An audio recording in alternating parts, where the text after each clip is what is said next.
तो अब के लेक्चर में नेक्स्ट लेक्चर हम लोग पढ़ने वाले हैं कि सिंप्लीफिकेशन ऑफ CFG में हमें नेक्स्ट स्टेप करना है कि यूनिट प्रोडक्शन को कैसे रिमूव किया जाए, यूनिट प्रोडक्शन को।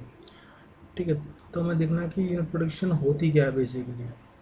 तो इसके लिए हमें देखना पड़ेगा कि इसे फॉर्म क्या होती है। तो फॉर्म कुछ ऐसी होती है इसकी कि कोई भी लेफ्ट हैंड साइड पर, फॉर एग्जांपल हम एक एग्जांपल लेकर देखते हैं कि अगर कोई आपके पास कोई कैपिटल ए है लेफ्ट हैंड साइड पर और राइट हैंड साइड पर एक सिंगल अगर नॉन टर्मिनल आ जाए तो उसे हम यूनिट प्रोडक्शन कहते हैं। It is called unit production. Such type of production is called unit production. ठीक है, then we have to remove such type of production from the CFG। तो what is the process for this, हमें क्या सी process में follow करनी है वो देखना है। और भी एग्जांपल दे सकते हैं। फॉर एग्जांपल आपने एस लिख रखा है, S then may be possible कि कैपिटल ए लिख रखा हो, तो ये भी क्या है, ये भी यूनिट प्रोडक्शन है आपकी। ठीक है, और इट मे पॉसिबल कि आपके पास ये लिख रखा हो कि किसी ने एस देन आपने ए और कैपिटल लिखा हो, तो ये भी यूनिट प्रोडक्शन नहीं है।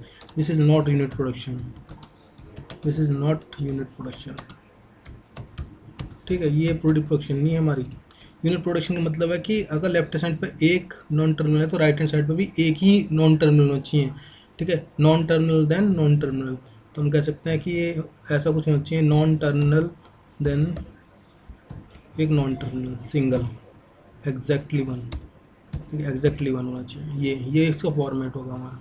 ठीक है, इसके अलावा ये होगा, अगर ऐसी कुछ चीज़ रखी है तो ये नहीं है। कोई भी अगर एक टर्मिनल भी आ गया तब भी वो नॉन आपका यूनिट प्रोडक्शन है नहीं। यूनिट प्रोडक्शन हमारा क्या होगा, यूनिट प्रोडक्शन हमारी इस फॉर्म में होगी हमेशा। ठीक है, या तो अब या तो इस फॉर्म में होगी आपकी, इस टाइप में, हमेशा इस टाइप में आपकी यूनिट प्रोडक्शन होगी। इस टाइप में कभी भी नहीं होगी ये यूनिट प्रोडक्शन। ठीक है, अगर इस टाइप की कोई भी चीज़ हुई, कोई भी टर्मिनल हो गया, कुछ भी चीज़ आ गई इसके अंदर, तो ये हमारा कभी भी क्या नहीं हो सकता, यूनिट प्रोडक्शन नहीं हो सकता कभी भी। ठीक है, ये हमारा यूनिट प्रोडक्शन नहीं हो सकता।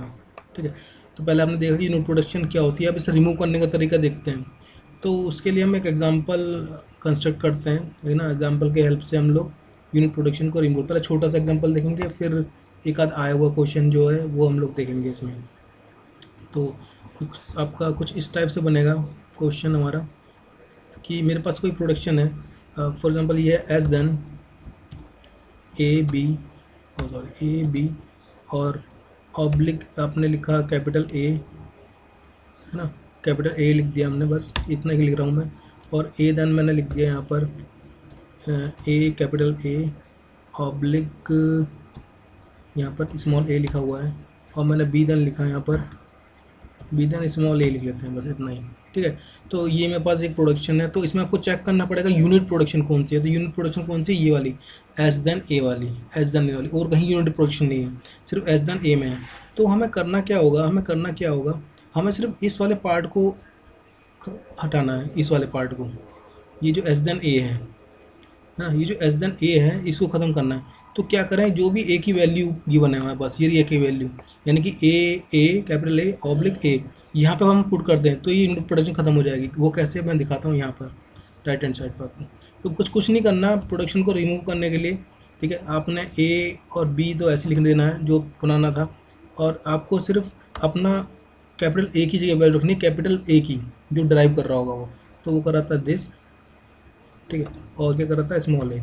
तो इसमें क्या हुआ, आपने यूनिट प्रोडक्शन को रिमूव कर दिया, बची हुई ए की प्रोडक्शन आप वापस लिख दो। यहाँ पर आता ए ऑब्लिक आया था आपका यहाँ पर ए, और बी की तो प्रोडक्शन वही थी आपकी, बी देन हमारा, सॉरी कैपिटल बी था ना, कैपिटल बी देन आपका ये। तो इससे क्या हुआ, आपने यूनिट प्रोडक्शन को रिमूव कर दिया। जो एस देन कैपिटल ए था, यही मेरी यूनिट प्रोडक्शन थी, तो वो ईजिली रिमूव हो जाती है। तो कोई बड़ा टास्क नहीं है इसके अंदर। एक क्वेश्चन और देखते हैं इसी के से रिलेटेड, जिसमें हम कोई यूनिट प्रोडक्शन को रिमूव करेंगे। ठीक है, एक अच्छा क्वेश्चन है जो काफ़ी बार एग्जाम में पूछा गया है ना, उसको देखते हैं। तो क्वेश्चन कुछ ऐसा है कि मेरे पास एक प्रोडक्शन है कि E then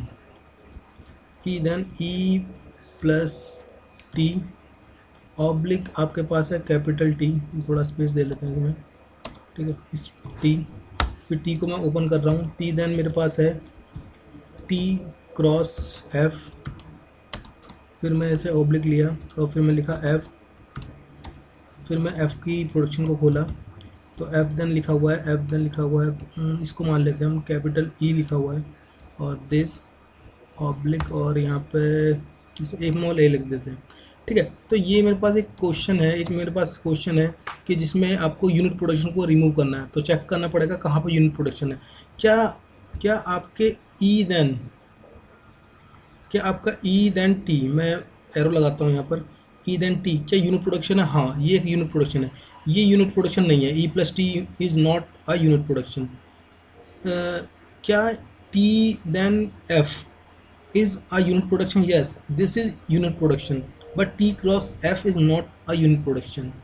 The last one, F then opening bracket capital E then closing, is it unit production? No, it is not. And F then A, is it unit production? No, because it is a terminal. A is a terminal. तो terminal है तो क्या होगा, ये कभी भी unit production नहीं हो सकती। हाँ, E then T और T then F रखा हुआ है, तो मुझको अब इसे सॉल्व करना है। तो ये पूरा पूरा टर्म F का है। तो अगर मैं f का पूरा टर्म, ये जो है ये वाला पार्ट, अगर मैं रख दूँ किसमें, f में, तो t में से f खत्म हो जाएगा यूनिट प्रोडक्शन, और जब t में से खत्म हो जाएगा तो मैं कैपिटल T यहाँ रख दूँ तो e में से खत्म हो जाएगा, ठीक है। तो यही मेरा प्रोसीजर रहेगा। तो क्यों ना इसको हम बनाएं, ठीक है। तो इसको बनाते हैं। तो मैंने यहाँ पर लिया, और सबसे पहले मैं f को लिखना चाहता हूँ, तो मैंने लिखा कैपिटल F, क्योंकि इसके अंदर यूनिट प्रोडक्शन है नहीं तो मैं इसको डायरेक्ट लिख सकता हूँ, कोई दिक्कत वाली बात नहीं है इसमें। तो यहाँ पर मैंने लिखा capital E, this capital E, और फिर ऑब्लिक मैंने लगा दिया, और यहाँ पर लिखा A, इस जगह पे लिख दिया आपने A, ठीक है। उसके बाद हमें लिखना है, फिर इसके नेक्स्ट देखते हैं। नेक्स्ट में क्या है कि अब यहाँ पर हम T के अंदर, ठीक है, टी में जो बाकी चीज़ें थी तो ऐसे लिखेंगे हम लोग, जैसे लिखा हुआ था T then T cross F, you have to write down as it is. Then आपको एफ की value, we have to put the value of F, ठीक है, because there is unit production, T then F is an unit production, तो we have to remove it.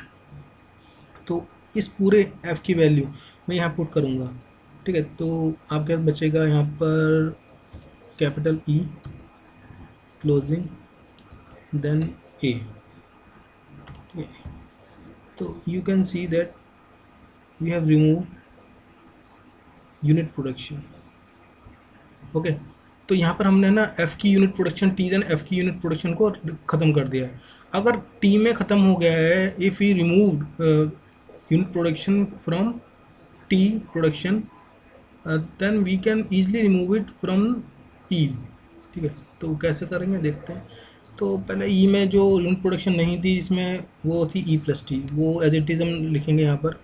Then उसके बाद T, क्योंकि T एक unit production है, E then T unit production है, तो टी की पूरी वैल्यू हम जो यहाँ पे अभी निकाली है वो पूरी की पूरी ऊपर रख देंगे। तो यहाँ बचेगा टी क्रॉस एफ ऑब्लिक आपका opening bracket E closing bracket oblique A, ठीक है।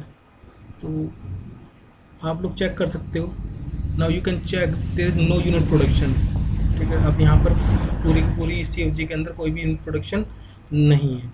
तो ये आपका आंसर है इसका, इस पर्टिकुलर क्वेश्चन का।